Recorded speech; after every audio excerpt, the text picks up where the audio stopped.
conditions addressed. We rolled out NCO program back in June of 2016. It's been going very well in the 7-9 precinct, but what we do now is they have these build block meetings, they're once a quarter, and that's where you can come, and anyone that lives in that sector can come and voice your complaints, your issues, whatever it be, to the officers who will get the job done. They'll either handle it personally, or they'll hand it to their steady sector, we have a steady sector on each platoon. So they'll hand that issue, if they're not working and they can't handle it, they'll hand it over to them, so the issue will get addressed. It's a great almost a one-on-one, it's group setting, but there's no supervisors there. I'm not allowed to go there. NCO Sergeant's not allowed to go. So it's more of a personal meeting with them where you can tell them about the issues, and sometimes they're going to tell you that they have addressed the issue. So I'm going to give it to Officer Labrisi so he can announce when their sector board one is. And also, if you don't know which sector you do live in 7-9, you can reach out to our community affairs, or it's just as easy as going onto the internet. Google build a block, city.gov, build a block, and you punch in your address. It'll tell you exactly what sector, who your NCOs are, and when their next meeting is. All right, have a good night. Thank you. Thank you, sir. Thank you to the community board for giving us this time. This is my partner, Officer Deputy NCO boy for the 7-9 precinct. Just to give a brief overview, we cover from the north side of Jefferson to the south side of Lexington, from Marcus Garvey Boulevard, and then when you get over to Bedford, we go north to the south side of DeKalb, all the way over to Cranston, and then we go back down to Jefferson. So it's kind of like a little bit of an L. So if you fall within that, you are directly covered by my partner and I. Our build block meeting is coming up this Wednesday on the 7th. It's going to be doors open at 6:30 p.m. and the meeting will start at 7 p.m. It's an hour long. Sometimes we stay a little bit longer depending on how many community members want to stay and talk. But it's located at 495 Gates Avenue, which is basically the corner of Marcy and Gates. It's at the PAL. And we take every type of open forum complaint there. We try to focus it on Sector Boyd. But if you don't live in Sector Boyd and you don't know where your NCOs are or which sector you're located in, as my CO said, you can go to www.one.nyc.gov, click on neighborhood policing, and you'll be able to put your address in, and that will drill down what precinct you're in and what sector you actually fall in, and it will give you the date and time of their next meeting. We hold them quarterly. My partner and I will be staying back after the meeting to answer questions if you do have them, and we also put out a flyer for our meeting just in case you need that hard copy so you don't forget. But again, 7 p.m. at 495 Gates Avenue at the PAL, Sector Boyd meeting on the 7th. We really appreciate your participation and thank you for giving me this time. Thank you. We got Officer Tanisha Facey, followed by Dan Fisher from the 80 Coast Precinct Council. Thank you very much, Richard. And we do always let ladies go first. It's actually Detective Facey from the 80 Coast Precinct. Yes, do not mess up her, right? Well, how y'all doing tonight, everybody? Good, good.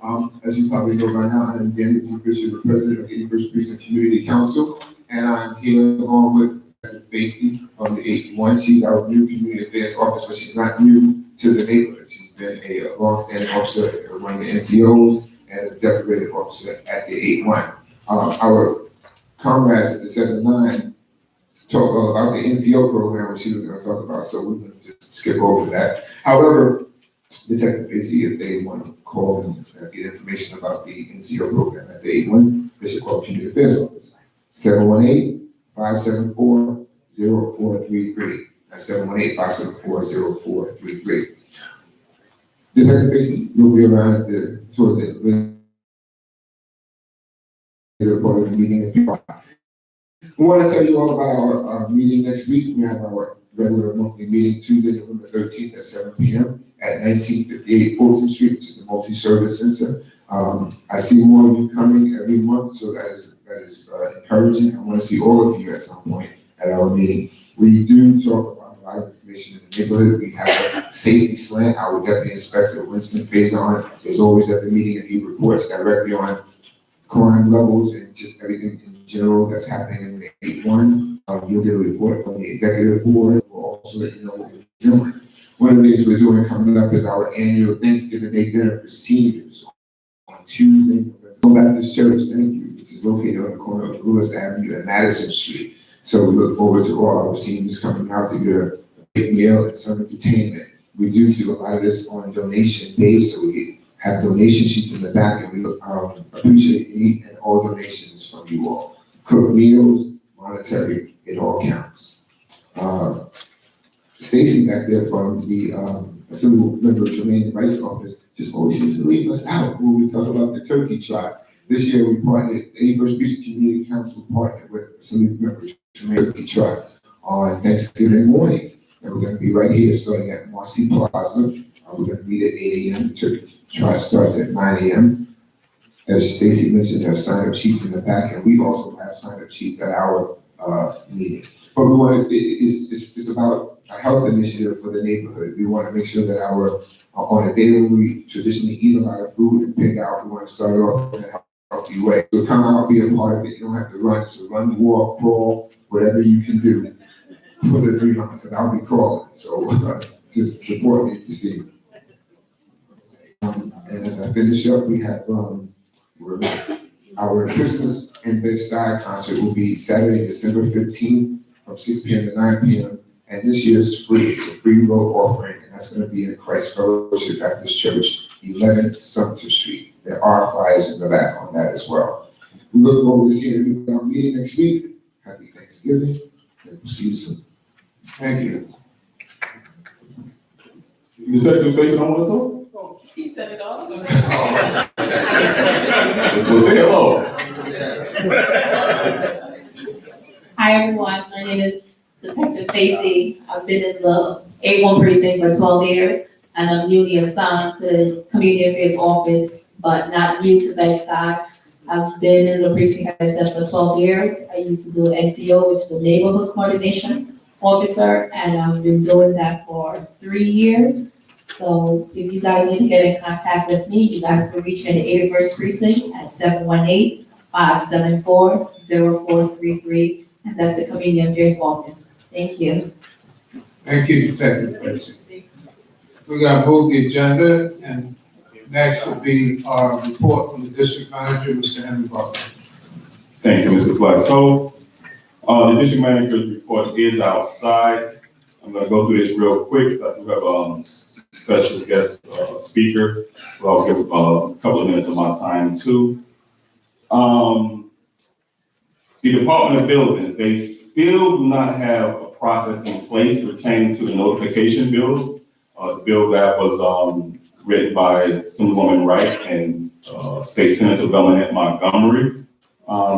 Basically, as they stated before, if someone's doing any sort of work, Department of Buildings, they're supposed to send a notification to the neighbors on either side of the person who's doing the work, and that's any sort of permit that they get. So if they're getting a permit to change a light bulb in their house, the Department of Buildings are supposed to notify you. That building still does not have that notification process in place. So at this time, I tell everyone, if someone's about to do construction next door to you, make sure that you take pictures of the inside and outside of your property. If they're doing foundation or excavation work, make sure you get yourself your attorney, make sure you get yourself an engineer, get those tests done. So if you feel your foundation has been affected, you will have the records for that. So just protect yourself and your property.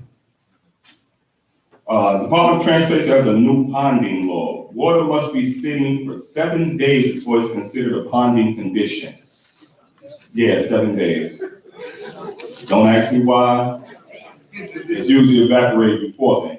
But that's what they put into place.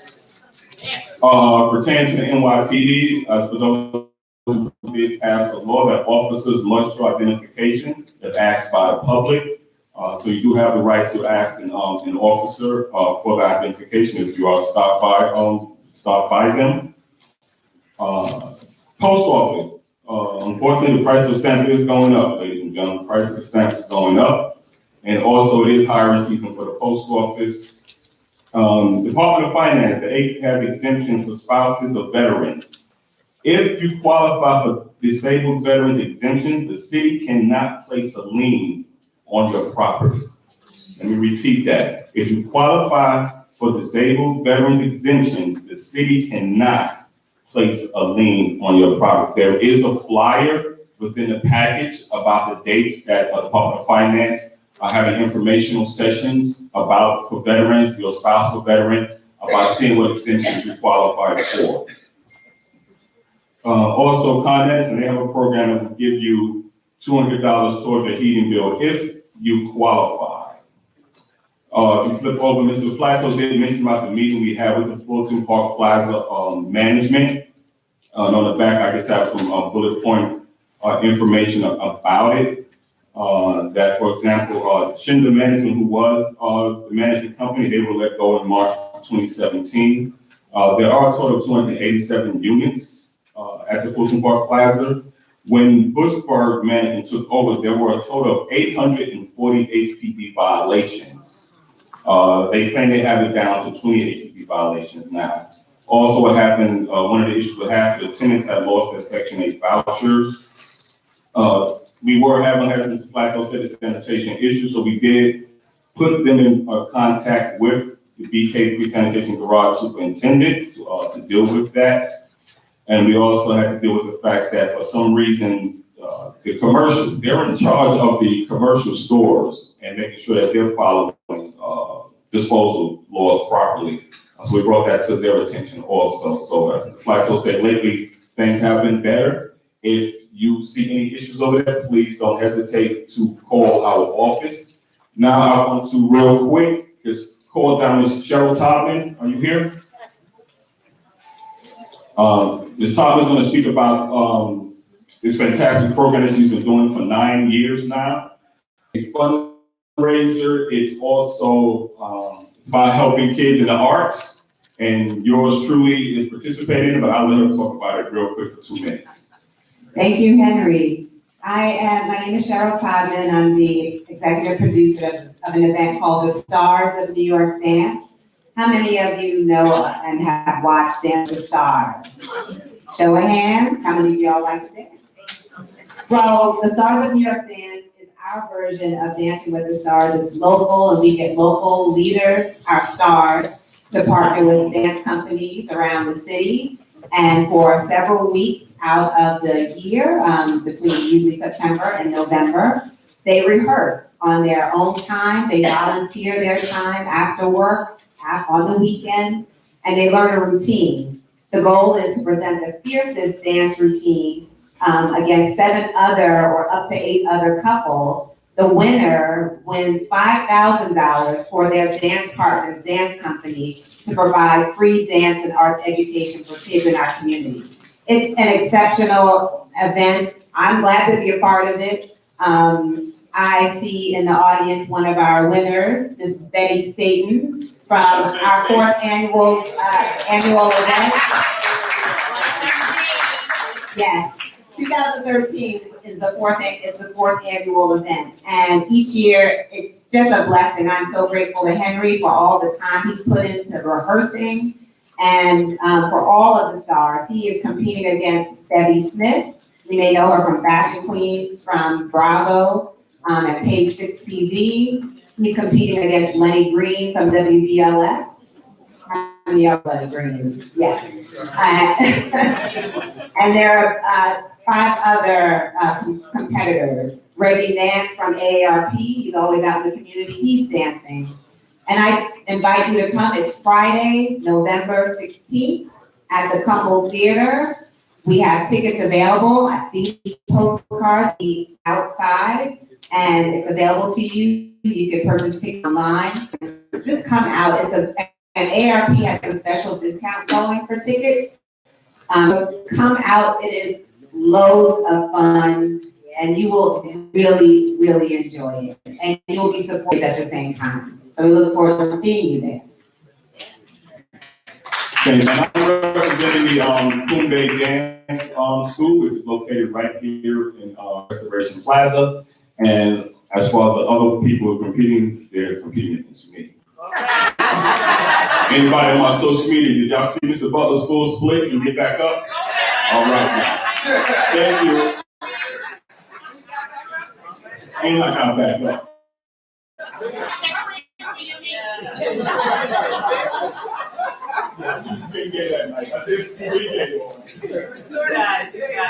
All right. We're gonna move an informational presentation with the chair for the Health and Social Service Committee. Please come forward.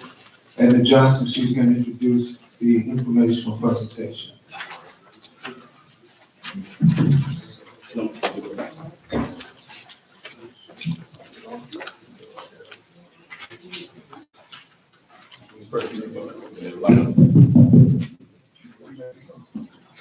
Good evening, everyone.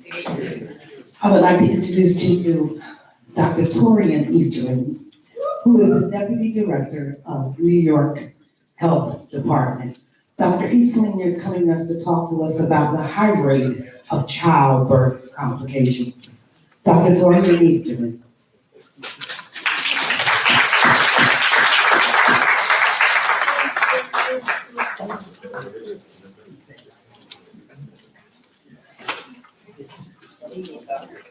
I'm gonna sit over there. Good evening, everyone. It's good to be standing in front of you once again on this chilly, crisp November Monday. Again, my name is Dr. Torian Easterling. Ms. Johnson always tries to give me another title, but I'm actually the Assistant Commissioner of Health for Brooklyn. Deputy person is a little bit higher than me, so maybe she's trying to tell me something. And I actually, my role is to lead the Brooklyn Health Office, which is here on the side, the team to work perfectly on addressing the health issues, but also supporting all of the health organizations here in this wonderful neighborhood in central Brooklyn. Couple of announcements from Mike, and then we'll get into the informational presentation. One, I just wanted to follow up, let everyone know, at a previous community board meeting I shared, that we were looking to open, or I should say, reopen clinical services at our building. Our building is on Troop, between Madison and Putnam, 485 Avenue, where we previously had clinical services, and then they went away for a couple of years, and now they have reopened. Over the summer, that ribbon cutting ceremony has opened, and now we have both adult and pediatric services available there in the building, which has been helping hospitals to really make sure that we can provide critical clinical services. And so I wanted to make sure that everyone was aware of those clinical services available. The building is open and services available from 8 a.m. until 6 p.m. Monday through Friday. Those services again are provided by health and hospitals. In addition, I wanted to share that the health department here in Brooklyn, we have been working with a number of schools, a number of community-based organizations to provide mental health support in response to a number of shootings that have been happening in the district. We wanted to make sure that people were aware that these services are available. It is a different way that the health department has worked and partnered with community organizations and schools, because we understand that neighborhood trauma looks different in our schools, and we wanted to make sure that we were responding to a number of different issues that were coming up from requests that we were receiving. So that are all of my updates and announcements. I want to thank the chairperson, district manager, as well as for allowing us to have this time. We're going to be talking and giving a presentation about some of the major perinatal health outcomes, dealing with infant mortality, also dealing with maternal mortality. I have my colleague here, Hannah Info, to talk about some of the data, as well as we're going to talk about some of the initiatives that the health department is doing. Hannah is actually from the Bureau of Maternal and Infant Reproductive Health, We have been doing a lot of good work together, thinking about how we think address racial disparity around maternal health outcomes as well as infant health outcomes as well. So, Anna, please come on up and please welcome her as she gives us the decision. Thank you, Dr. Easterling.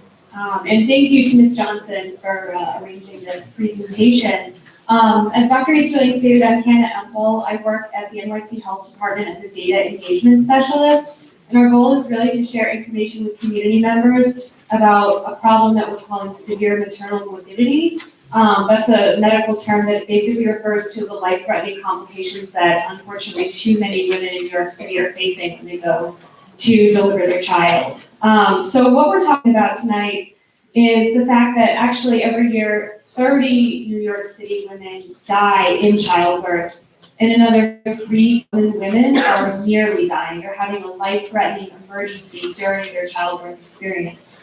So examples of these complications could include a very severe hemorrhage following delivery, very severe high blood pressure, or being admitted to the intensive care unit following their delivery to deal with a major infection or heart or lung problems.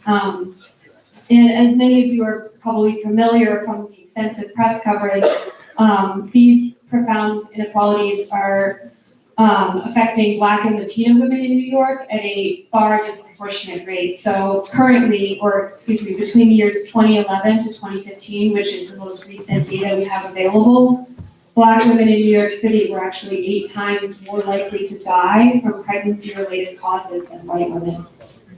Is anyone here familiar with the experience that Serena Williams had giving birth? That made a lot, yeah, thank you.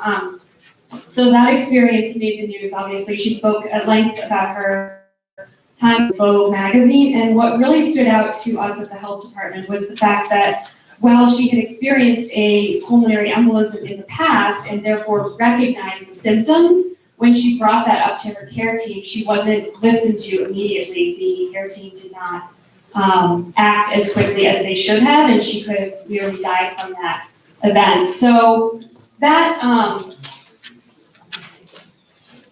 event really speaks to the disparity that even for Black women who are going very high up the income level, Serena Williams is an incredible athlete. She's in peak physical condition. She has incredible resources at her disposal. She's very educated. And yet, when it came down to the wire, her providers just weren't listening. They weren't providing respectful care. So that's just to say, we at the health department want to urge people to speak up when it comes to your health and that of a loved one.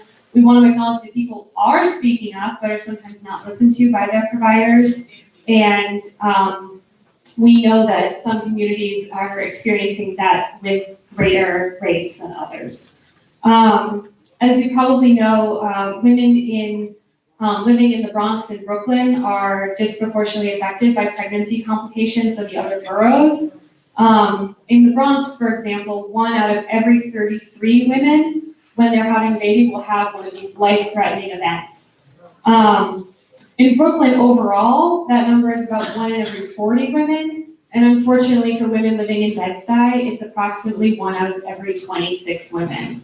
I'm sure there are more than 26 women in this room who've given birth, and so we know that we're not speaking necessarily about an issue that people aren't already aware of. Unfortunately, you may have loved ones or yourselves have gone through these types of events. So we do want to address a couple of the risk factors for having life-threatening complication. One is something like having high blood pressure or diabetes before pregnancy. Essentially, the way we on the body, and so problems can come up even if you've been managing your condition quite well. So that's why we stress the importance of getting your regular prenatal care with a doctor or midwife. So if anyone you know is pregnant, please share that information.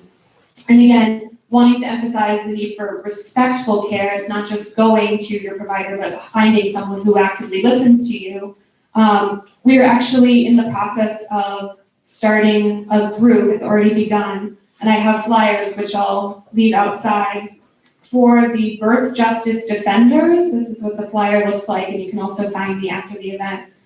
These are community residents who are activating around making demands to both providers and to the health department regarding what they would like to see from their care teams. So that group is currently recruiting members in Brooklyn. So if you're interested, I highly encourage everyone to reach out. There's an email address on the flyer. It's birthjustice@health.nyc.gov. That's birthjustice@health.nyc.gov.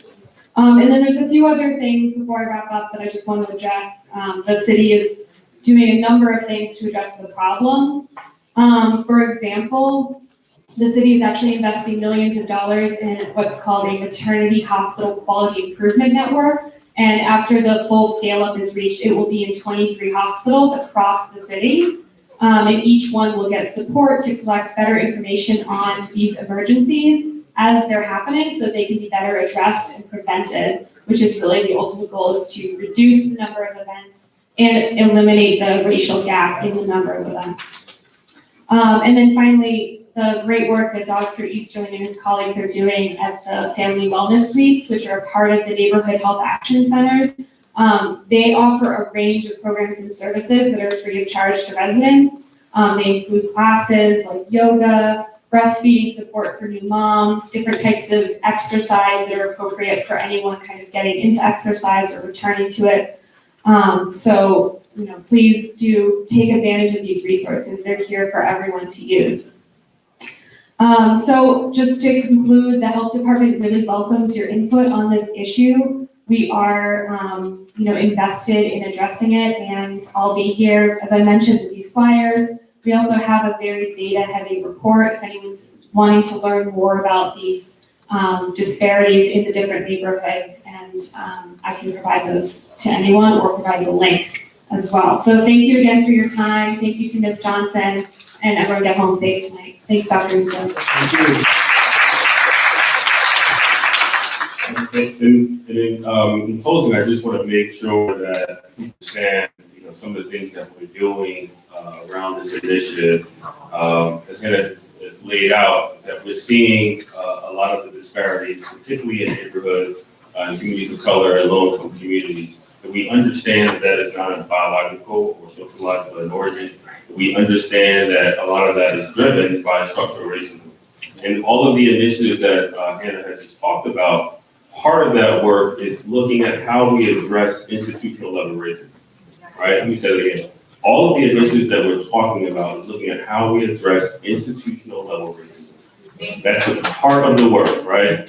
And so, yes, we can talk about infant mortality and maternal mortality all day, but if we do not address racism and how bias is showing up in the way that people are being cared for, then these outcomes will never be changed. That's right. Right? So that's a part of the work. We want to make sure that in this birth justice defender work, that people are engaged in the conversation and helping us advocate. Right? We are a city agency, and so there's only so far we can go.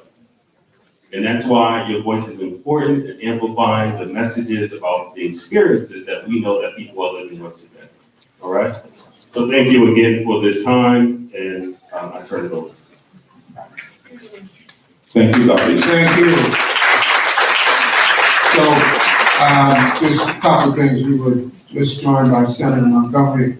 She's going to speak in a second, but also I wanted to acknowledge Karen Cherry from. Evening, everybody. Yeah. Okay. Is that it? Okay. Thank you. Just remember, my senator's here, and I know she's gonna remind me to go vote. Okay. Thank you, Representing Assemblyman Eric Dwayne. I'll give Senator Montgomery a second to take a coat off.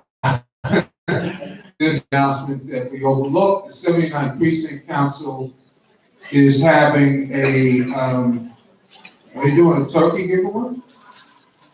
I'm not sure about that. They're having their meeting on the fourth Wednesday, that's November 28th, 79th Precinct Council meeting at Brooklyn Job Corps, 585 DeKalb Avenue. That's November 28th. This after Thanksgiving. After Senator Montgomery speaks, we're going to have two public hearings. So first one's going to be from the Health and Social Service Committee, so if you could be ready. Is Edna here? Edna Johnson? Okay, good. All right. Yeah, so we're gonna hear from, State Senator Velvin at Montgomery.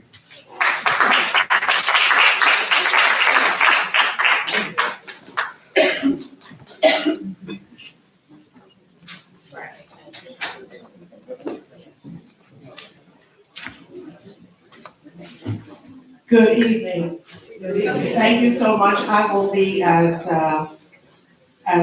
brief as I possibly can. I want to just share with you a brief report on what we have been trying to do as members of the Black, Puerto Rican, Asian, Hispanic, and everybody else caucus. As you know, one of the issues that we all are extremely concerned about and working on is the third-party transfer program. That in addition to the problems with foreclosures and deed thefts and other forms of property theft, the city is participating in a massive transfer of properties from ownership, hopefully supported by the city, but homeowners to we don't know who. And so that's become a huge scandal. And I hope that you've been keeping up with some of the movements around that. As far as I can tell, all of us, and I can certainly speak on behalf of my Assemblywoman Tremaine, who is going to be, as of I believe January, she's going to be chair of the caucus. So, but we all met in Albany, spent almost a whole day, had some testimony from attorneys, and we have subsequently put together a letter in which many of the members have signed on to request that the city place a moratorium on this process until we can have an investigation and we can find out what exactly is going on and who is losing property and why and what we need to do about it as elected officials. I've talked to the borough president. He is going to be heading up at least a hearing for us here, but we are all on board, including what, as of tomorrow, might be the Attorney General, who we would then ask to do an investigation of this program as well, Tish Jenkins. But she has already asked also for a moratorium on this process. So you should know that we as an elected body, including the city council, members of the city council, members of the state legislature, we hope our Attorney General, certainly our borough president, but all of us have great concerns about this massive transfer of properties from individuals in our borough, and across the city, by the way, it's happening in other boroughs as well. I brought with me copies of our letter, as well as a list of the properties that you probably already have seen, so that the community board can also be part of, hopefully, the investigation on this problem. I think that's really the biggest thing, since I don't have a lot of time, and just to reemphasize that we are traveling around to say to people, we have a brochure which talks about opportunities for young people. If you please pick up one, it's what's the title of it? Youth, Career, and Opportunities. These are paid internships, fellowships, and if you need a GED, we have information on that in there as well. These are all programs, we know them, we know they work, and we want to make sure that our young people we're seeding every aspect of this city's, running this city with young people from our community. And that's what these internships are. That's how you get these jobs as commissioner and deputy and in charge of the MTA and on and on. We gotta make sure our kids, our young people are the workforce of today and of tomorrow. And that we're not importing people from all other parts of the world to run our ports, to run our airports, to have jobs, maritime jobs. That's what we want to make sure. They should come from right here in Central Brooklyn as well. So pick up one of those if you don't mind. Spread the word. I know if you're not worried about it, give it to somebody who needs it, because they are on the way up. While we're sitting down, we're happy to sit down, but we do need to replace ourselves to whatever extent we can. Thank you, everybody.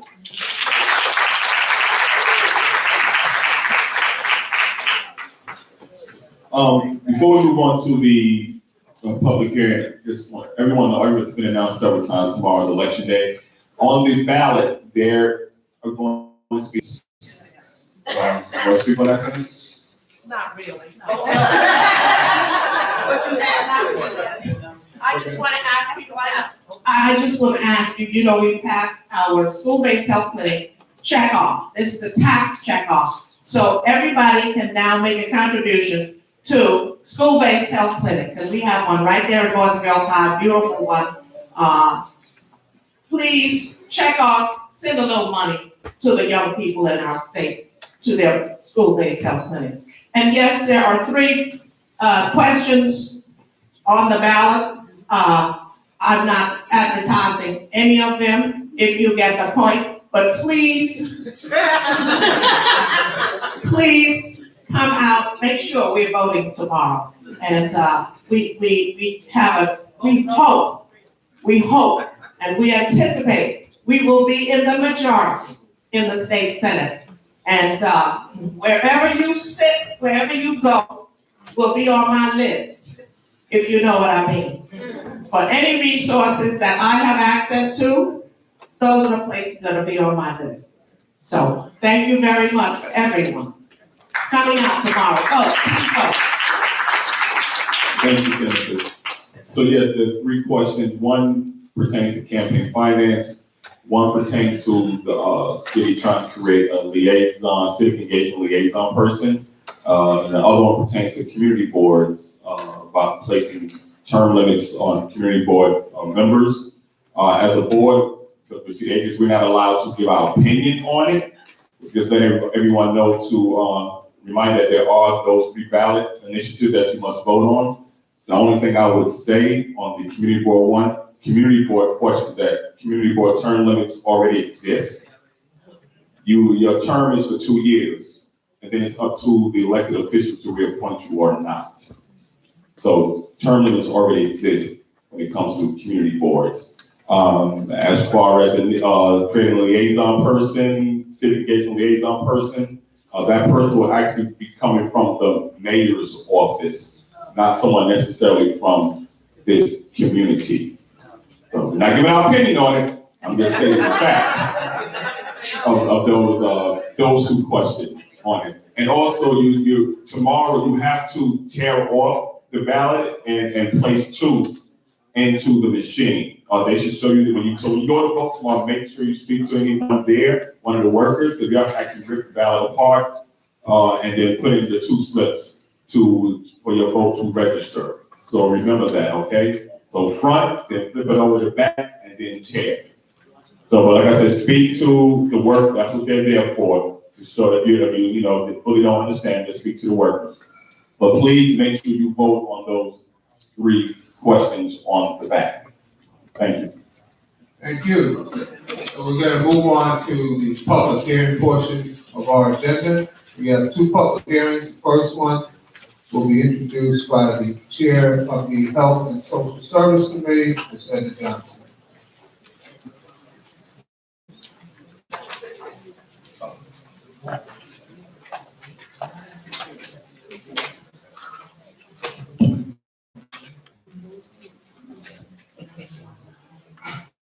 Good evening again. Is Cosette Hanson here?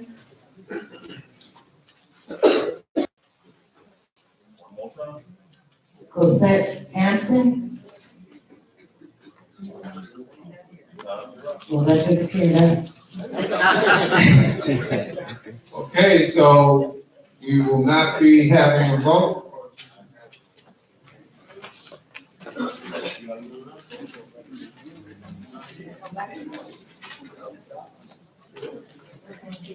Okay, so we're gonna move on to our next public hearing.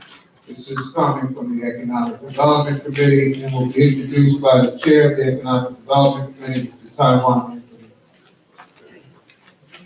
Hello, good evening, everyone.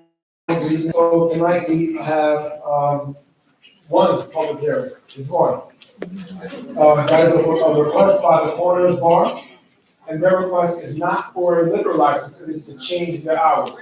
So this is not for a new liquor license, it's to change their hours to 4 AM. They are located at 395 Ocean Avenue, and that is on the corner of Putnam. The introduction and the presentation will be by the owner, Ms. Leah.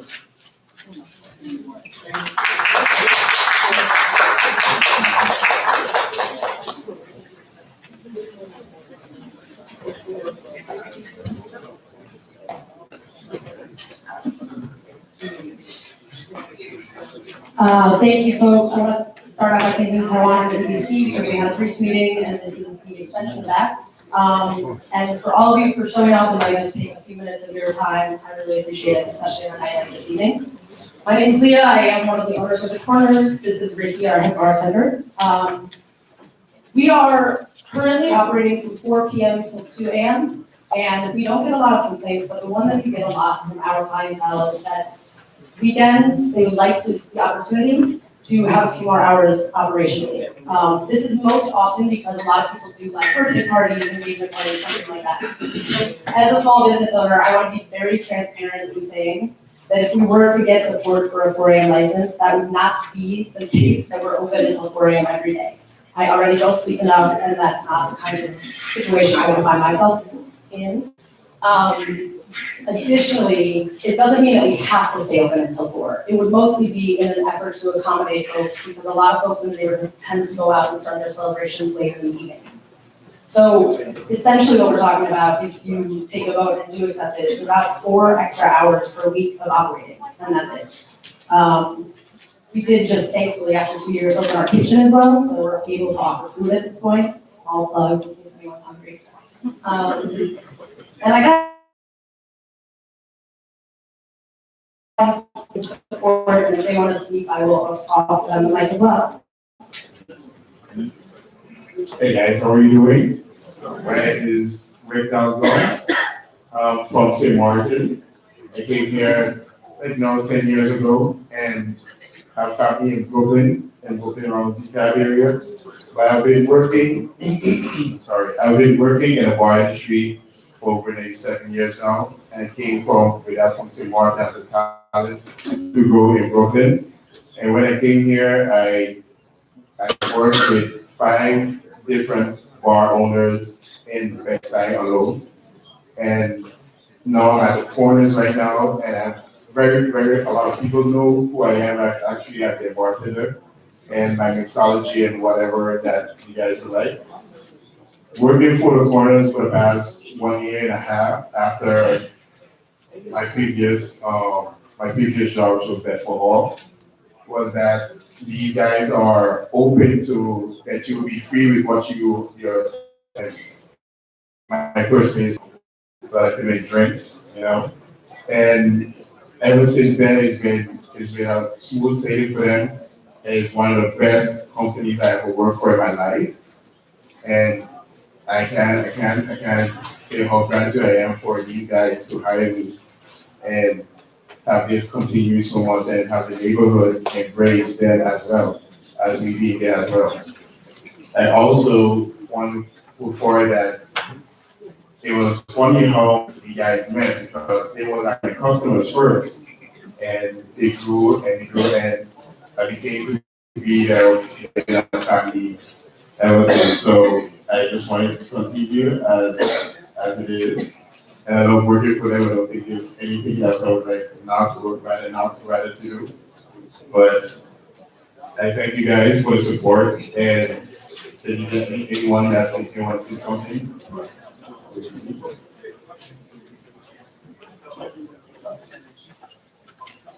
Are you finished? You still doing your presentation? Yeah, I was quickly, this PowerPoint we actually presented at the initial community board meeting almost 2 years ago in order to apply for the initial liquor license.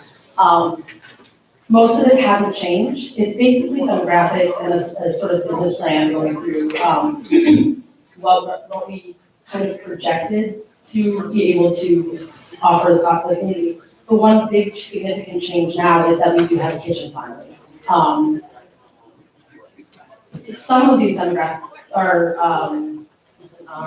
projections have changed because now we have just hit a 2-year mark being open. And so, and I should say in that moment, thank you very much, because we're still open.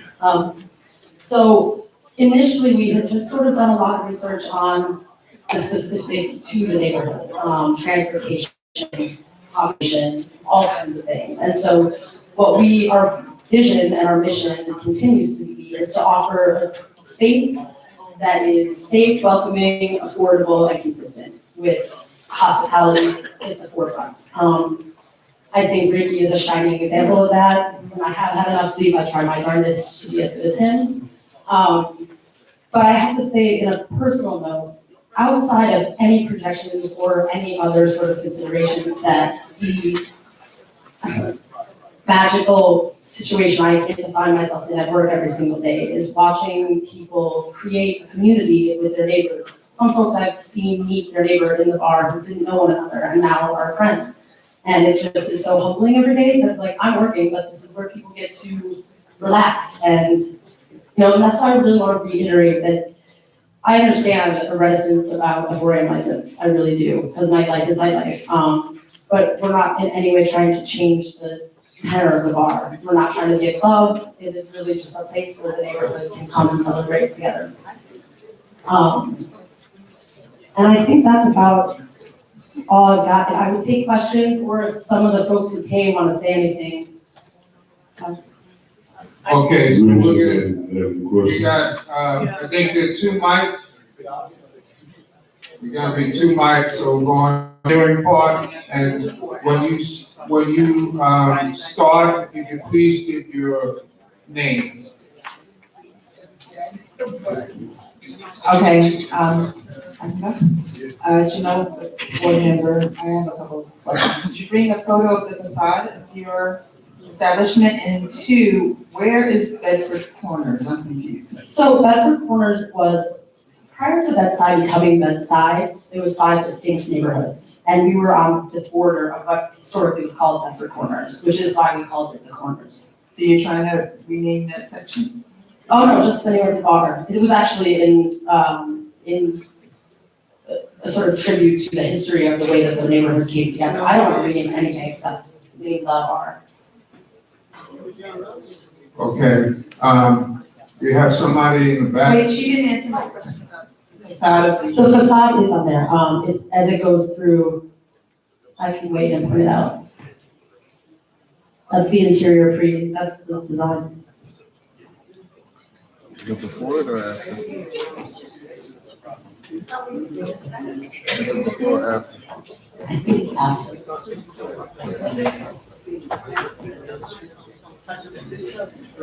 You can tell me which one.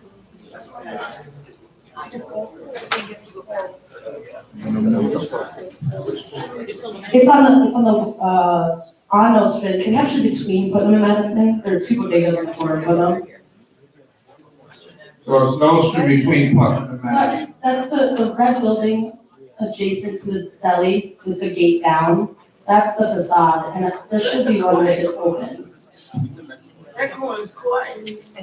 Okay, we had another question, somebody from the public? Yeah. Excuse me, it's not a question, it's just a comment. My name is Tracy Adams. I'm a physical therapist and DJ. So I started DJing at the Corners, shortly after it opened with the bread. I DJ at several places in Bed-Stuy. I have to say that this is one of the places I most enjoy playing. they are very welcoming. It's a blend of them, they respect everyone. Everyone is welcome in the establishment. People don't walk in and get uncomfortable, no matter how long they've been in Brooklyn. You can interpret that how you want to. They really support the community. They have not just parties, but there's events there. I hosted a book signing there with one of my college classmates. The book was called Nostrand Avenue. He used to live in Bedford for many years before moving to LA to continue his writing career. But all that to say is that, again, the crowd is not disruptive, and I understand that, there's residential in that area, that part of Nostrand, because I live actually on Marcy Avenue around the corner. There's, a lot of businesses on Nostrand.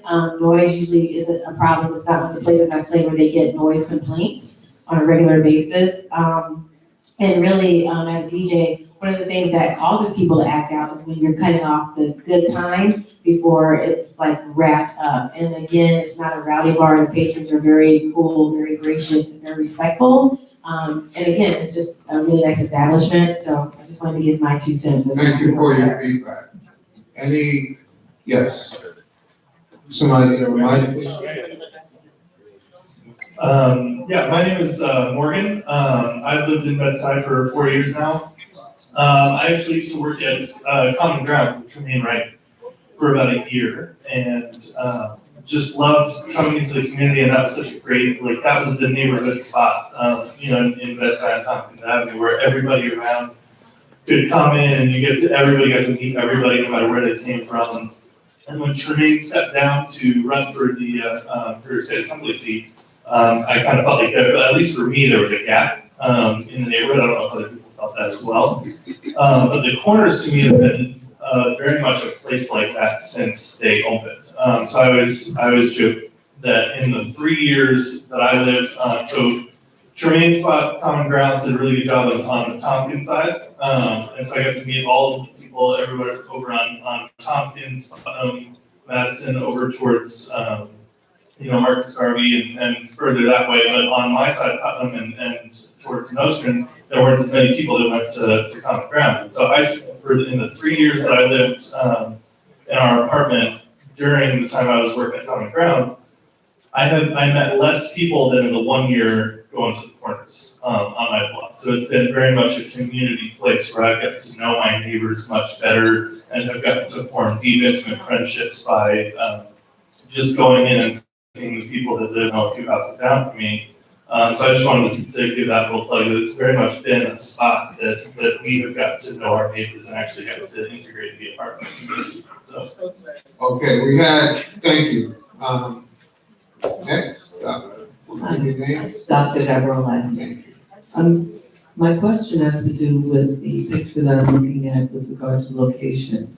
And I understand that your establishment is in the reddish building with the gate down. Is that correct? Yes, ma'am. Can you verify that within the red buildings that are painted, which looks like there's 2 separate buildings, are there any children or elderly who live within those buildings? There are not within those 2, no. I know all of those buildings. Thank you. Thank you. I have pass the water from back there. Okay, we're gonna have, you said Dr. Waterman? Pass the water. Yes, Dr. I know you can. There's 2 questions. One, what more can you accomplish after 2 a.m. to 4 p.m. only? Secondly, do they have to come back to the board to extend the liquor license to 4 a.m.? We have already extended the liquor license to get the To hours. 4 a.m.? No, not without the recommendation. So what are we recommending? Well, he's gonna give his report after we have our roll call, but, right, so they're seeking to extend the hours. You're not giving a recommendation now. No, we're not giving a recommendation. So they're here to give a presentation about extending their hours to 4 a.m. So they already came before the community board, 2 years ago. So they already had a SLA liquor, license in their establishment. To 2 a.m. To 2 a.m. They have it to 2 a.m. right now. So this presentation, is a presentation to extend that to 4 a.m. To extend the liquor license. To extend the liquor license. We have nothing to do with with how they operate. This is for the liquor license. So it's not for the hour. Hold on, look, so one thing is this, when it comes to a business can operate if they so choose without a liquor license. Right. I want everybody to understand, we cannot dictate how somebody runs their business. If they choose to stay open until whatever time they so choose, that is on them. This vote is for the SLA license for them to have the time to sell to 2 to 3 or 4 or whatever the board says. We cannot in any way tell them, hey, you need to shut down at a certain time. This is just strictly for the SLA license. So I just needed clarity because the presentation was talking about extended hours, but never said about liquor license. I thought that was clear in my mind. No, it's all right. I apologize. We got it now. Okay. So you now want to extend your hours from liquor to be poured Yes. to 4 p.m. 4 a.m. Yes. So it's not about the fellowship no more, it's just about the money. Okay, we have, 1 second, I got one right here. okay, now please, we got, Homer. And then, is someone over here? Okay, so Homer. Hello? I just wanted to say a few words about the corners. As a business, and I know that I'm one that also has concerns about businesses and mixed in liquor being served. However, from a business that has been very community focused and respectful, I think the Corners has been exemplary in terms of offering the space for fundraisers, for numerous startup programs, existing programs, even for some committees to hold fundraisers without asking for anything in return except opening its doors. In terms of the response from the community, it is a an environment. I was there at the anniversary when someone got out of hand. They were quick to respectfully ask them to leave. They could have escalated, but because they have a relationship, they were supported by people who were inside.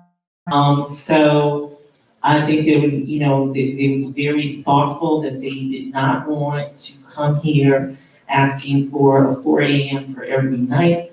They really wanted to really think about it as a weekend and for many people, having parties, usually people don't get there until late, and just having that opportunity. I think sometimes that we have to kind of weigh their balance between what they, them as a business, they are a legitimate business. But I've not seen too many of these businesses that come in this community and have thoughtfully and respectfully given back to the community, as I've seen the Corners. And I, really respect what they have done over these last 2 years. Thank you. I have a question. Okay, so yes. Ladies and gentlemen, how you doing? I'm looking at the picture of the I'm sorry, what corners. is your name, sir? My name is Brother Wayrick. I see a whole bunch of liquor and they telling me it's a safe place. I am tired of Nostrand Avenue in Bedford, Stuyvesant. You got a liquor store on Monroe, 15 bodegas selling beer, 24 hours a day, Arabs, and all these bars and clubs. Now you're gonna have 4 o'clock in the morning, a bunch of staggering people, full of food and full of alcohol. Aren't y'all tired of it? No, you cannot keep your place open to 4 o'clock to sell that poison. No, 2 o'clock close and let every drunken, alcohol-filled person take their ass home.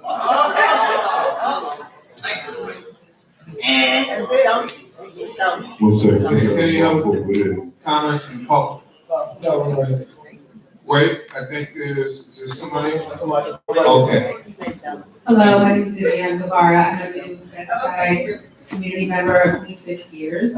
Also a social worker at the federal public defender that covers the district, the Eastern District of New York. And I do go to Corners as well. I want to echo your sentiments that it is a community place. It's a place for gathering, it's a place for fellowship. I recently had a clothing drive there the month of October for domestic violence shelters, and everybody who came there, or maybe one person brought 300 pounds of clothes, I don't know. But 300 pounds of clothes were donated for domestic violence shelters. They do give back to the community, they do support the community, and is a mixing of longtime Brooklyn residents and new Brooklyn residents that create peace, and it creates, again, community, and creates a place where people can come together. And I have never seen anybody staggering outside of there, I will say that. I have. Okay, any other? Any questions in the back here? Okay, now we're gonna close the, I have a question for Taiwan. public hearing. Yeah, so, Okay, when he gives his report, you could ask me. Okay, no problem. All right. So public hearing is closed. We're gonna move on to our community announcements. And we have, let's see, Lemaine Isaac from Brooklyn Public Library, followed by Rosalind Stevens, Laura Smith, Biko Joku from the Citizens Committee for New York City, Roger Burrito from, is this Popular Bank? Followed by Jasmine Ray from Cornerstone Daycare Center, followed by Idris Abdullah from the 79th Precinct Council. Good evening, everyone. It's been a long time. I'm glad to be back. I have a few announcements about the conference. The first one is tomorrow, our whole site will be open from 6 a.m. to 9 p.m. So if they can't rent your whole site, please stop by. That's my condition, that's takeaway. The other thing is, as we move closer and closer to holiday season, fire safety is extremely important. So the May Conference is partnered with FCY to present fire safety workshops about fire prevention. One of our workshops is scheduled on November the 28th at 6 p.m. So please join us for that. We don't have to protect your home from fires during holidays. We don't like to think about those things, but we always see the news reports, things of that nature happening, so we can just do that. Also, we have HFE screenings at the Bedford branch, one of our learning centers. It's not far away, it's a Bedford Stuyvesant branch. We have workshops coming up on November the 1st, November 15th, well, November 1st already passed, I'm sorry, November 15th, December 6th, and December 20th, and they're gonna be at the Bedford Library. And if you'd like to go, it's located at 496 Franklin Avenue, and telephone number is 718-632-1. And this is for people who are looking to obtain Vision E, high school equivalency. We also have programs for our, as usual, we have chess, we have Learn Chinese on Tuesday at 4, or we also have Brooklyn Robotics League, which takes place, a STEAM program, and that is on Thursdays and on Fridays, from 3 to 5 p.m. Workshops are geared towards children ages 8 and up. So please, if you meaningful activities to engage in after school, to the Macon Library. We'll take care of it. Where did you say? Learning Chinese, that is on 4 to 5. All right. The program right now, absolutely, this for all ages, and it's successful. We're looking until the middle of next year.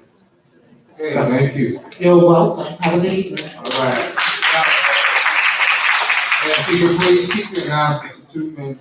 My name is Rosamond Stevens. Not here. Laura Smith.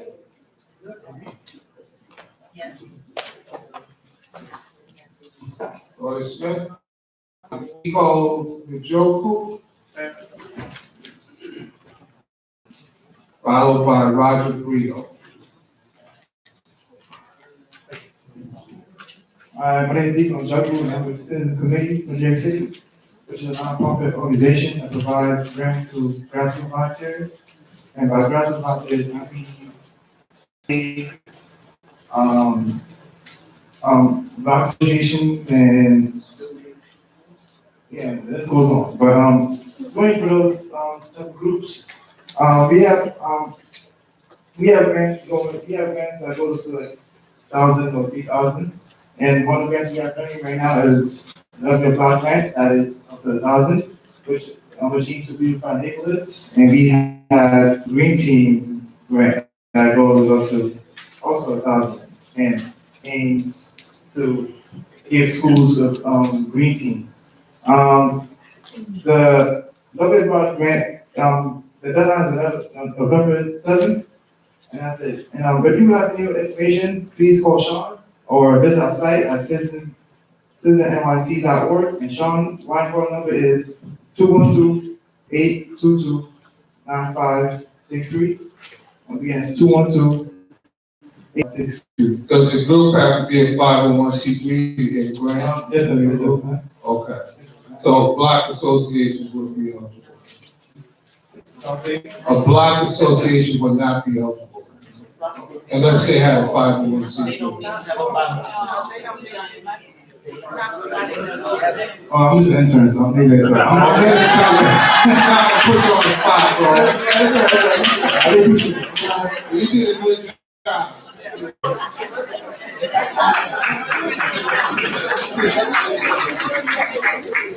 Is Roger Guido?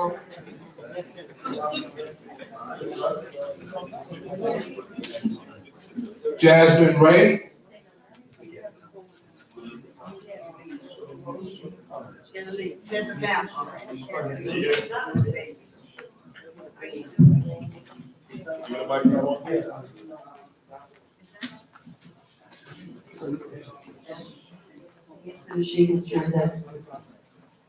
Good evening, everyone. My name is Jasmine Ray. I'm here to represent the Care Center. We're at the corner of Putnam and Dr. Reverend Sandy at Ray Boulevard. Lewis, AKA Lewis Avenue. I'm here, number one, to announce that our board of directors is actively recruiting board members. If anyone is interested in volunteering to sit on the board of directors for Cornerstone Daycare Center, I will leave my card at the table outside, or you can call 718-574-8300. And I'm also here just to simply say thank you. There are a number of people in this room who have assisted the daycare. I've been there 2 years now, from Dr. Waterman sitting back there to Senator Montgomery, Ms. Holloway. Last week we had an incident where we didn't have heat or hot water for 6 days. There are 18 apartment units upstairs from the daycare center that are 100% occupied by elderly tenants. They too lost heat and hot water for 6 days. And so because of this community and this community board, we were able to highlight the fact that the daycare center and the seniors upstairs went without heat or hot water for 6 days. And heat and hot water was restored because of the advocacy of this group. So I just simply want to say thank you so much for coming together and advocating on our behalf. And if anyone has any interest in volunteering for the board, again, my card will be on the table outside. Thank you. Idris Abdullah still here? No. Okay, go to our roll call. All right. Give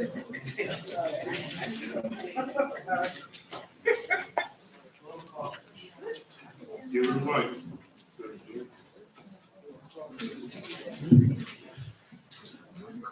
Our state department is on vacation.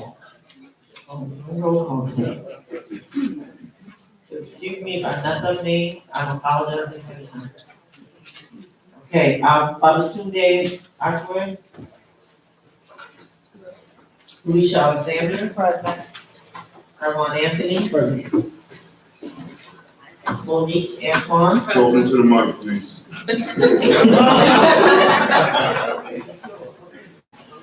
Dr. Kim Best, excuse. Anthony Surratt. Present. Michael Catlin. Present. Ivy Campbell Cobb. Present. Ms. Collier. Pastor Dingle. Present. Diana Evans. Here. Robert Faison. Present. Richard Plateau. Here. Sharon Forbes. Here. Keith Forrest. Dennis George. Present. Gregory Glasgow. Present. Shea Greenfield. Here. Ms. Jameson Head. Present. Abizel Robinson Hodgson. Present. Oma Holloway, present. Everett Hughes. Here. Therese Ariate. I'm gonna say your name. Hold on, say your name. Ariate. Ariate. Yes, I am here. Okay. Ellen Johnson. Present. Dr. Johnson. Present. Dr. Lamb. Present. Marion Little. Here. Denuncio Liz. Favorite.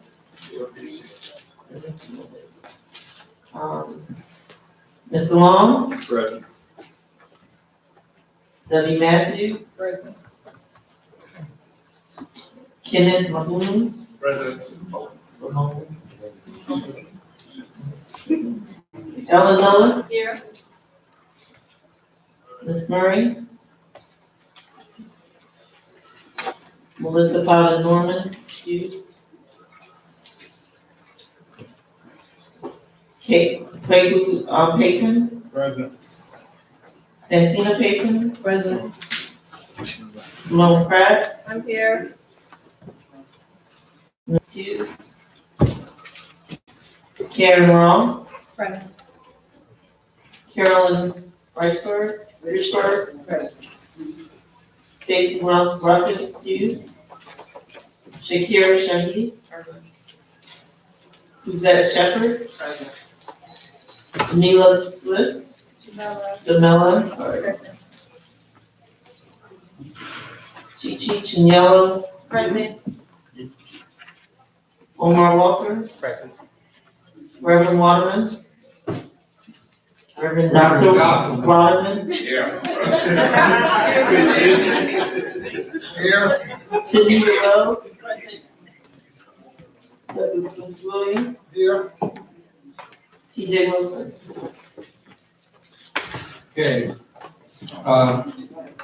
So we have a quorum for the meeting. We're gonna go to our committee updates and resolutions. Any committee reports? I know we have at least one resolution. So if you could please come forward, any committee reports, committee updates and resolutions.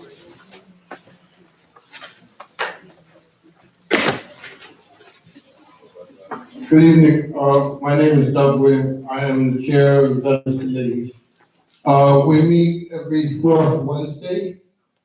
This month will be in the community board office at 6:30. We're currently looking for, some board members.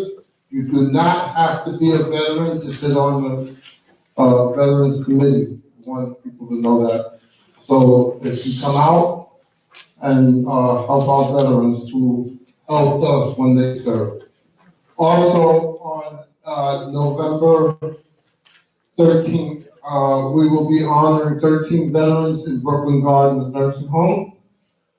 These gentlemen cannot, get out to celebrate Veterans Day, so we're bringing Veterans Day to them. So that's 835 Herkimer Street between Buffalo and Rochester, between 2 and 3:30 p.m. We'd love to see you there. Thank you.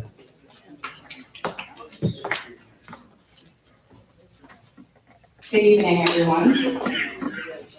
The bylaws committee will meet the last Thursday of this month, which I believe is the 29th. Right now, we're in the middle of revising the bylaws, so there are a few major amendments that have been proposed. Committee membership requirements, making landmarks a standing committee, what to do in the event there are vacancies on the board, specifically second vice chair, treasurer, and executive secretary. And we're also, we would like to add a provision specifically about notice. So this past weekend, we got great feedback from committee board members. We're hoping to finalize everything by the end of the month. Again, the meeting is the last Thursday of this month. Good evening, everyone. My name is Gregory Glasgow. I'm the chairperson of the Transportation, Sanitation, and Environment Committee. We have our meeting next Tuesday in the Community Board office at 6:30, and we will have a representative from the MTA. So if anyone has any comments, questions, or is interested in the transportation issues that are affected by the MTA, you should come to the meeting next Tuesday at 6:30 in the Community Board office. Last month, we had a representative from the Sanitation Department coming to talk to us, and next month we will have an informational presentation from Sanitation. I just realized I forgot to mention the time of the meeting. It's 6:30 on that Thursday of the 29th at the Community Board office. I will call you Chair of the Landmark Committee. I want to announce first with the resolution that we're having a landmark forum. It's going to be held on November the 8th, that's Thursday, 6:30 to 8:30 p.m. It's going to be held at the Excellence Boys Charter School Auditorium, which is 225 Patchen Avenue. That's between Macon and McDonough. The time is 6:30 to 8:30.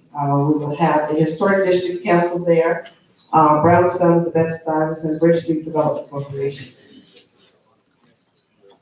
Our meeting is going to be I'm held. sorry, could you repeat that? Some people may not have gotten that. You said there's going to be a landmarks town hall meeting? Informational forum. And did you say November 8th? Yes. I think I heard November 8th. November 8th, Thursday. Where is it at again? Oh, at Excellence Boys Charter School, which is 225 Patchen Avenue. That's between Macon and McDonough. The time is 6:30 to 8:30. Our regular scheduled meeting usually would be next week, but that's a holiday. So the 19th is the day. And we are having 524 Halsey Street. That's the original Brandon Brown garage that came to us last year. Apparently they sold it to a new developer, and they're coming before us again on the 19th. So with a new project or new changes to this project that they're doing. So please come out. Our meeting is at 6:30. We'll be held in the 5th floor building where Councilmember Quantick's office is, but on the 5th floor. Okay. Time is 6:30. Okay. Now, resolution. The application for 211 McDonald Street, Brooklyn, New York, at the northeast corner of Marcus Garvey Boulevard, is to legalize the installation of windows and preserve a painted mural, which were installed without landmark preservation permits, and to install a new storefront infield signage and a barrier-free access. This is block number 16, block and lot 1699, lot number 77. Our zoning is R60. The CB3 Landmark and Preservation Committee met on October the 15th at our regular scheduled meeting. The application, Jean Alert and Guyana Samuel Alert were in attendance, represented by the architects Leonardo Camaro and Oliveria Caprini of Leonardo Camaro and Architects and Planners. The property is situated within the Stuyvesant Heights Historic District, which happened in 1971. The building is a brick walk-up apartment building built in 1866 by J.G. Glover. The committee reviewed and discussed the presentation, recommending the following stipulated action. Include a cornice over the signboard that is continuous around the building, which is designed to match or reference the existing cornice above the large mural and building main entrance on Marcus Garvey Boulevard. To consider a perpendicular sign on the Marcus Garvey Boulevard facade. To consider a storefront awning. Consider ongoing restoration and maintenance of all existing wall art, including potentially significant markings on the McDonald Street side. Committee resolution, a motion was made and duly seconded to provide a resolution in support of the project that includes the recommended action listed above as stipulated. CB3 Landmark and Preservation Committee voted unanimously with noted stipulation above to support application number 192618 for 211 McDonald Street.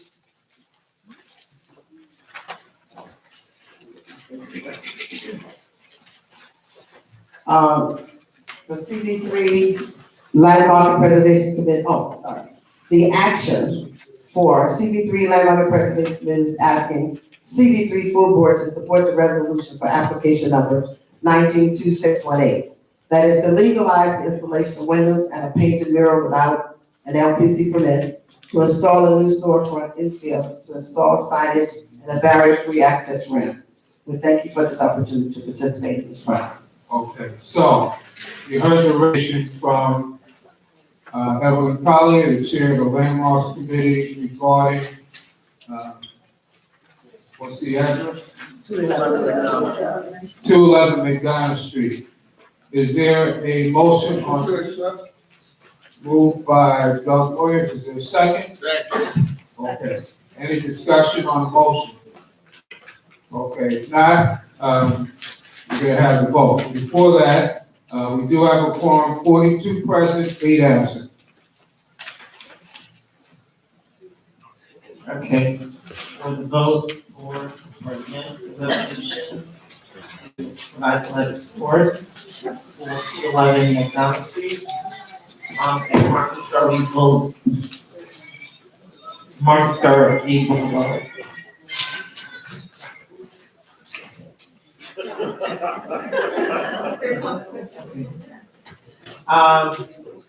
Babatunde,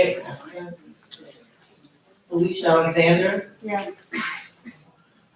Caroline Anthony. Yes. Monique Antoine. Yes. Dr. Bess absent. Anthony Musarek. Yes. Michael Catlin. Yes. Ivy Campbell Collins. Yes. Ms. Collier.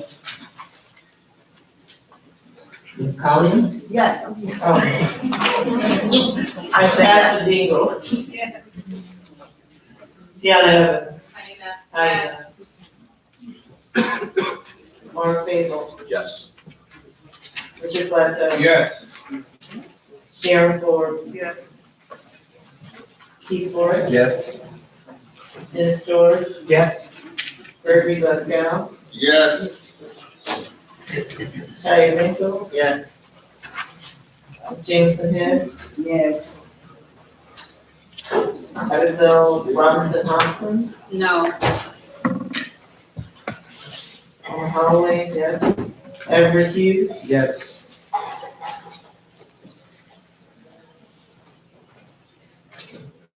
Therese Ariadne. Yes. Edna Johnson. Yes. Dr. Johnson. Yes. Dr. Lamb. Yes. Miriam Little. Yancio Liz. Mr. Long. Here. Eddie Matthews. Yes. Kenneth Malone. Yes. Ellen Miller. Yes. Ms. Smith. Ms. Smith.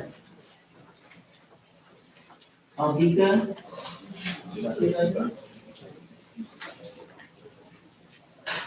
Faith Payton. Yes. Santina Payton, Yes. Simone Fred, Yes. Karen Round, Yes. Carolyn Richburg, Yes. Shakira Shahid, Yes. Suzette Shepherd, Yes. Jamala Stewart, Yes. Janelle Adu, Yes. You done. Omar Walker, Reverend Dr. Waterman, Yes. That's right. Shanita Wells, Yes. Douglas Williams, Yes. and TJ Wilson absent. Okay, I think we were joined by Assembly Member Tremaine Wright. Did you want to do some brief remarks? Thank you.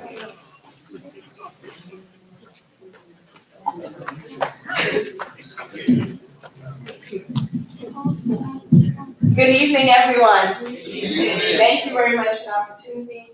Thank you all for being here tonight. I just wanted to remind everybody, I'm sure someone has already mentioned it before, that tomorrow's election day. And I hope that someone has also reminded you that when you flip the ballot, there are going to be 3 proposals back here that I hope you are familiar with, but if you are not, there are flyers that are going to be left outside to indicate what I believe should be how you might want to interpret some of that information. So I am encouraging people to be very judicious in giving away their power. I think that we have a lot of things that are being presented to us as hopeful, as being community oriented, but actually are designed to undermine our political power in the space that we occupy, that are being presented so that they can consolidate power in our mayor's office and maybe the speaker and a couple of other electeds. This is an official, this is about community involvement. The work that you do here is invaluable. They're trying to kill institutional memory, and I think that we need to make sure that we stand together and vote no on the things that are aimed and designed to harm us and the power that we have in facing our community, in designing what our community looks like and how we're gonna plan for what our community will look like in the future. So thank you very much. I hope everyone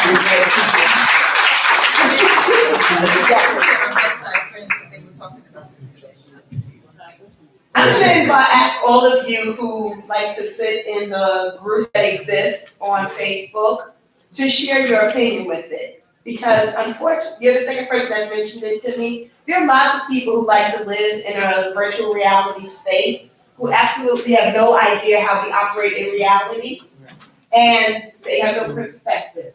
So please, do not wait for any one elected official to drop a piece of paper because they don't care. They are tone deaf.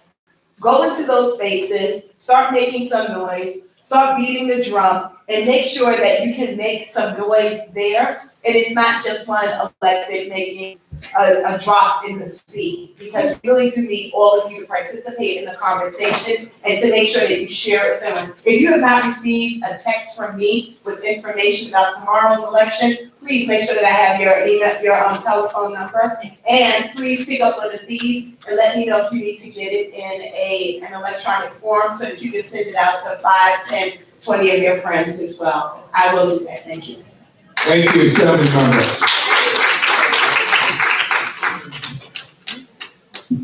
Okay, we have one more. I think you have a committee update. Can you do it now? Yeah. One more committee update. One more committee update, my name is Tom Anthony, of the Economic, Development Committee. So really quickly, we are in the midst of planning a economic development conference. So if anybody wants to be involved in that planning, please come and help out with any ideas for the agenda. Currently, we were looking at restoration, but there may be some changes to that time and date. But just keep coming back to, and we meet on the first Thursday of every month. The first Thursday of every month. So, also in addition to, last meeting, what the committee has really been focusing on, I know everybody thinks that we're the committee of liquor, but that's not the case. Lately, what we have been doing, and it started with our MWBE, program with our MWBE push, we've been focused on, for our last meeting, we actually had Jobs Plus and Restoration come.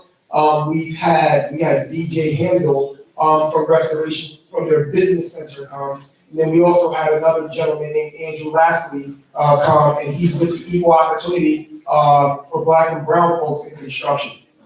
So the meetings that we're having, these are the individuals that we're having come to our meetings, and these meetings are really interesting and they're really engaged. We are focusing on ensuring that the people in our community have jobs. And what we do strategically now, we schedule everybody to come at a certain time. So even before the businesses present, they hear the individual with jobs. So now when businesses, just so you all know, full transparency, when businesses come here and they say, and somebody from the committee says, you need to hire local, we have direct lines for them to hire local with Jobs Plus and our business supervisor and restoration. So those are some of the things that we do have. So those are some of the things that we actually do have in place. So if anybody wants to know that, if anybody wants to be involved, please come. The rest of the Jobs Plus program at Restoration, they train individuals on culinary skills, individuals getting their OSHA really quickly.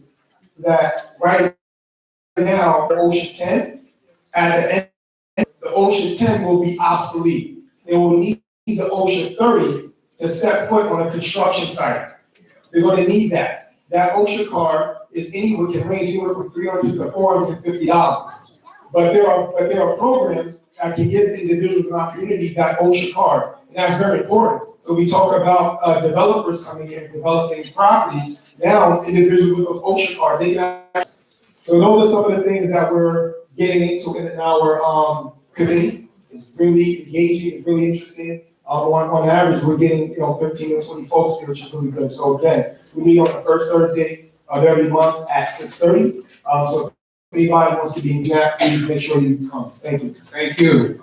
So before we have our vote on the public hearing, I think we were just joined by Assembly Member Latrice Walker, Assemblywoman for the 55th Assembly District. Thank you. Miss now had her first experience with Novocaine this evening with her fillings, and so this is awesome because you get to be moms and vociferous fighter of the great University of Brooklyn. But I wanted to come by and just to say hey, and of course to lend my voice, reminding everyone how critically important tomorrow's election is. And we know that there's so many people who tell us all the time that their vote doesn't matter, their vote doesn't count. And I say, okay, fine.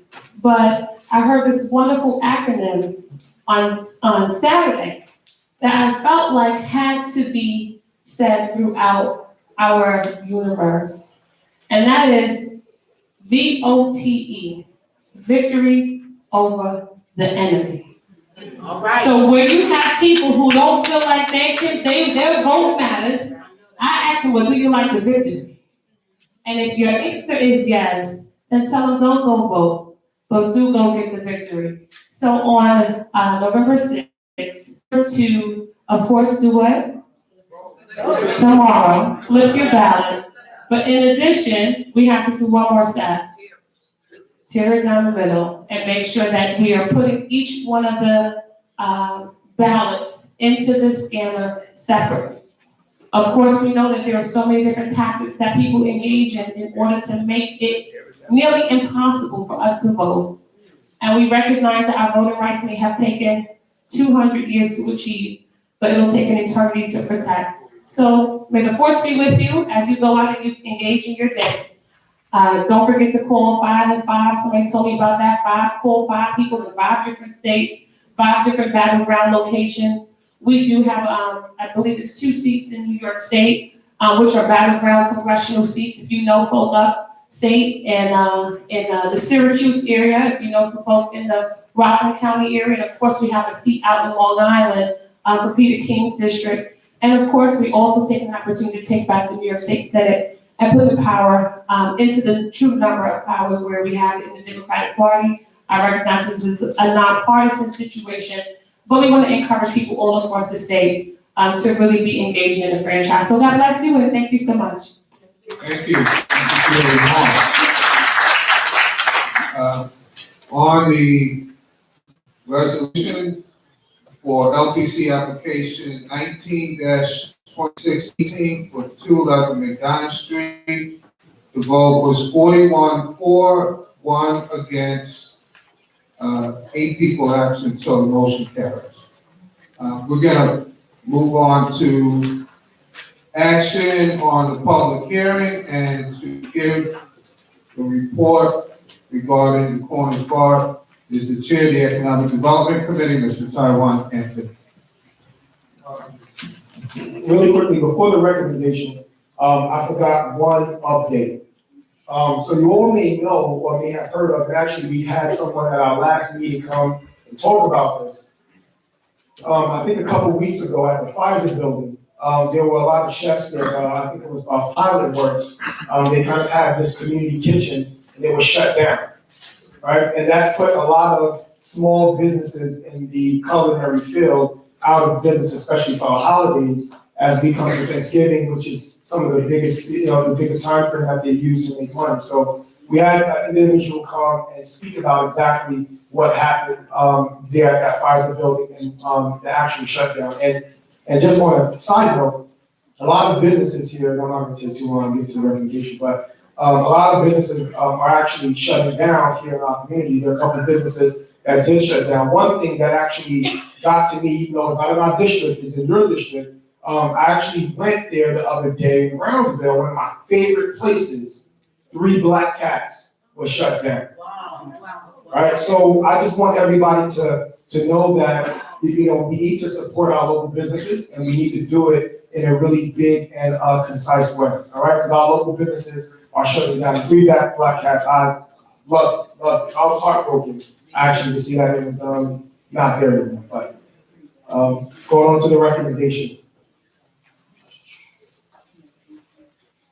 All right, so request by the Corners Bar to change their closing hours to 4 a.m. and they are located at 395 Ocean Avenue, corner of Putnam, and the presentation was given by Leah, who is the owner. The committee recommended the actual hours change. Okay, so it's changed from what to what now? So currently they're at 2 a.m. The recommendation was the committee to extend that letter of support for 4 a.m. change. Is that 7 days a week? Yeah, is it 7 days or 2 days? That's what you said. Wow. So it was 2 days, so that would be for Saturday, Friday and Saturday. And Friday night and Saturday. And also what we do in the committee as well, we look at community stewardship, we look at past complaints, and we look at how the business has operated since they've had the liquor license. So those are some of the things that we base our recommendation on. We do take into consideration community complaints and some of the other issues that may affect that. Okay, so the recommendation of the committee is to, we gotta have a motion first before we take questions. So the recommendation is to extend the hours on Friday and Saturday from 2 a.m. to 4 a.m. That is correct. Okay. Is there a motion on the recommendation? Who was that? Edna Johnson? Seconded by Doug Williams. So now, are there any questions on the motion? Somebody had a question? Okay, could you use the mic and if you can, somebody give her a mic. If you could give your name. Janella Swift. Other than the gentleman in the, other than Ray, have there been any other complaints?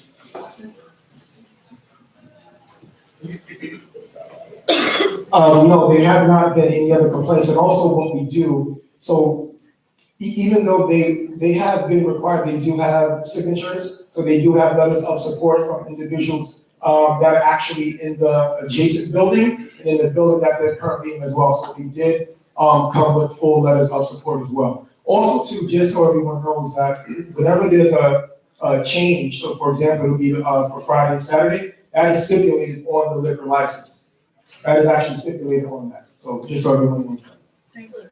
Okay, any other discussion on the motion? Not too long ago, you gave a presentation. What's your name? My name is Keith Forrest, I'm Community Board 3. Not too long ago, you gave a presentation regarding the hours and districts according to streets and the times in which liquor licenses are upheld to. Is this in conflict with what the EDC committee was dictated? Great question. So what he's asking is this, so the committee, a while ago, what we decided is to ensure transparent amongst all businesses. And certain quarters, we will grant that time frame to them, right? So for example, if you're in the middle of, a residential area, we're not gonna allow you to stay open till 4 AM. So that is what the question is Keith is asking. So, according to what the committee has done, and again, we'll make sure that we, put that on the books and formalize it, but Notion Avenue in Bedford are one of the quarters that we have said that it is a commercial quarter. Any other discussion on the motion from the board members? Can I say one thing? I can't see who's. This is only for board members. I am a board member, I've been in this community for 61 years. No, I'm sorry, this is on both.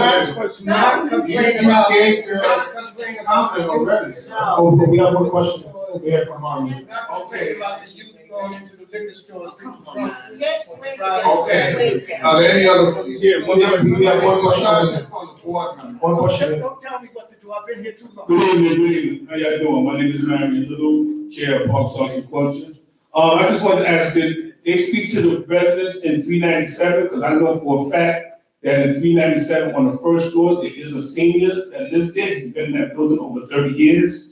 And I know the owner of that building that have kids and grandkids. So I really get a chance to check. I'm sure they're still in the building. And do they have outdoor seating? Do they plan on using outdoor seating in the back through the hours? So to answer your first question, I'm not sure if they actually, you did? So we have their signature is on the 25 signatures that we actually have that are here. And as far as the outdoor seating, to my knowledge, no, they do not have outside seating, no outside seating that they have.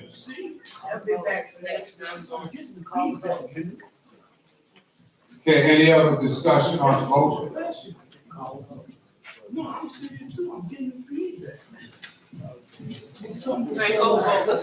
After all the discussion, we're gonna have a vote. We'll vote on the question again. What, the motion is to give a letter of support to the corners to extend their hours for serving, alcohol on Friday and Saturday from 2 AM to 4 AM. Okay. Babatunde Akwe, absent. Felicia Alexander. Tyrone Anthony.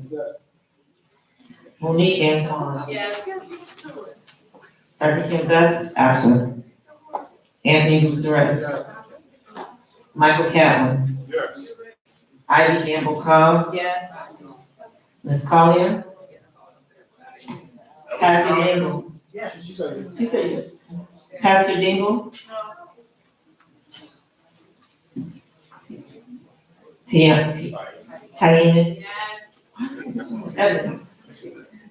Mark Basil. Yes. Richard Plateau. Yes. Sharon Forbes. Yes. Keith Forbes. No. Dennis George. Yes. Gregory Glasgow. Yes. Diane Greenfield. Ms. Jameson Ed. Abigail Robinson Hobson. Yes. Omaha Wade, yes. Everett Hughes. Yes. Ms. Ariana. Yes. Edna Johnson. Yes. Dr. Johnson. Yes. Dr. Williams. Yes. Marion Little. Yannisio Liz absent. Mr. Long. No. Debbie Matthews. Yes. Kenneth. Bono. Yes. Ellen Miller. Yes. Aldika Murray absent. Melissa Fowler Norman absent. Quaker Payton, Yes. Santina Payton, Simone Pratt, Yes. Ms. Penn, absent, Karen Brown, Yes. Carolyn Mitchburg, No. Stacy Ruffin, absent, Shakira Shaheed, Yes. Suzette Shepherd, Yes. Jamila Swift, Yes. Daniela, Yes. Omar Walker, Reverend Dr. Waterman, No. Shanita Wells, No. Douglas Williams, Yes. CJ Wilson, absent. Okay, while she's tallying the vote, I'm gonna yield my time for the chairperson's report to the chair of the nominating committee, Chanel Udo.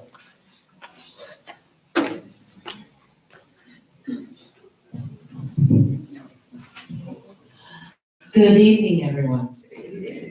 So, once again, I am extremely honored to have been appointed as the chair of the nominating committee, and this is very specifically to the members of the board. As you know, your notice, which is calling for nominations. And in addition, if you were present at the October general members meeting, you would have been made aware of the members of the nominating committee, but at this time, I'd like to make sure that I reintroduce those members. So if those members of the nominating committee are here, if you can please stand. We have Ed, we have Dr. Deborah Lamb, we have Michael Kaplan, we have Melissa Fowden Norman, we have Santina Payton, and we have Ms. Evelyn Collier. So these are the members of the nominating committee. If there are any questions that any members of the board have, you are welcome to reach out to any one of us. I'd like to discuss the notice. I am hoping that everyone has received that notice via email, which officially called for nominations. If you have not actually received that notice, you can just please let me know and we can help to make arrangements to get you an actual hard copy of that documentation. But the call for nominations is officially open. So we are looking for all of the open positions, which are chairperson, first vice chairperson, second vice chairperson, treasurer, and executive secretary. If anyone is interested in those particular positions, you should please reach out to me. Within the actual notice, there was an explanation as to which board members would be eligible to run for any of those positions. And just to reiterate that information, if you have been appointed to the board and you have been active for at least one point to the bylaws of Community Board 3, you are eligible to run for one of the board positions. I believe there's sometimes a few questions as to how you have been appointed to the board. If you were appointed either by the borough president of Brooklyn or by your city council person, either appointment is sufficient for appointment to the board, which deems you eligible. Of course, that is in addition to you having been active on at least one committee within the community board. If there are any further or additional questions with respect to that, I urge you to take a look at the current bylaws. And again, if you don't have a copy of the bylaws, please make sure you reach out to the community board office so you can get an actual copy of such, okay? The nominating committee itself will take all nominations. You could either self-nominate or you can nominate someone else. Whoever is nominated, I will be reaching out to all of those nominees to confirm their interest, and the nominating committee will review those nominated and ultimately slate them for elections. The deadline for nomination, which is also in the notice, is November 15th, which is next week, Thursday, I believe. So if there's anyone who is interested in being nominated, please make sure you send me that nomination. In the notice was my information, but I'd like to give it here for everyone. My email address is coudoh@gmail.com, or you can reach out to me. My cell phone is area code 6. Is this being recorded? Well, Just email her. Yeah. just send me an email. My phone number is in the notice. You can also call the board office, which is area code 718-622-6601. But at the same time, my number, my contact information is in the notice of call for nominations. Just so everyone will know, the elections, the official elections will actually take place at the December general board meeting. And what will happen is a slate will be sent out to the board members prior to that. The goal is to get it to you within approximately a week before that date, so it'll be sometime after the Thanksgiving holiday weekend. So be on the lookout for it. If you have not been nominated and slated, it does not prevent you from your opportunity to run from the floor on December 3rd, and there will be an opportunity to do that. Everyone who is nominated and everyone who is interested in seeking such nomination or seeking to be elected, you also will have an opportunity to give a brief statement during the December general members meeting. With that, I conclude my presentation. If there are any questions, I am here until the end of the meeting. So thank you. Thank you for your thorough report. So the vote, the Corners Bar, seeking a letter of support was 32 for, 9 against, and 1 abstention. So the motion carries to give them a letter of support. Last item of business, acceptance of the minutes. Is there a motion? I move to. Moved by Felicia Alexander, seconded. Who was that? Was it Doug? Okay, Doug Williams, second. All in favor? Aye. Any opposed? Meeting is adjourned. Thank you.